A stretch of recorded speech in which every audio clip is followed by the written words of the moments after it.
Hello crafters, welcome to Create a Home with G and today's video. Today is my haul from IKEA. You saw recently a come shop with me video and these are the items that I bought. I bought this large galvanized bucket, I suppose you can call it, or trough or planter. It measures from the outskirts to the outskirts about 7 3/4 inches. And depth wise it's probably about 3.5 inches, so I got that. I got this galvanized watering can which I'm going to alter slightly, and I'm going to do a floral arrangement, but I'll bring that to a video. So I've got those two, and then in their artificial plant section I got these, and I actually got these to go in the round trough, so they just sit in there like that. I think they look really nice. So these are £3 each, and this is their Vijka.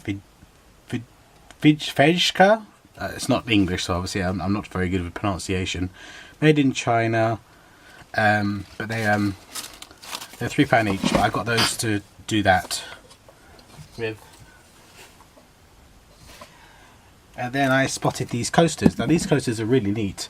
I've had the coasters from IKEA before, but what I liked about these, now these are really cheap, they were £1.25 for two, but what I liked about these is you can actually fit your cup, because they have a well, so you can fit your cup inside of them. So I thought that was pretty neat, so I've got 2 packs of those. I'll let you know if they're any good.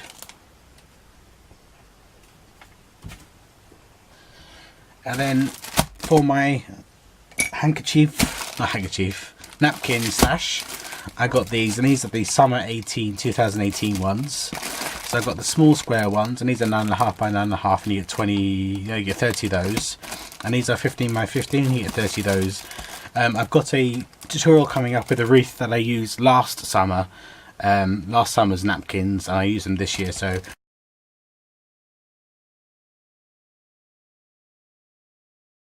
maybe next year I'll do a wreath or something using these. I've got those. I just like the colours, really bright and summery. So I've got those for my stash. And then I got this, and this is a artificial ivy ring, and this was £8. The galvanised watering can was £5, just to let you know. But I think it looks really realistic, and I think that's really good value. I just need to cut off this because it's going to annoy me otherwise. This is how they've attached the ivy to the frame. They've just used zip ties, cable ties. But one was sticking out, so I've got that, and I'm probably going to put that somewhere up high, so it looks like it's a real plant, but I haven't got about watering it. So there's my few items that I got from my trip from IKEA. Thank you very much for doing me, crafters, and you'll see me again very soon. Take care now. Bye bye.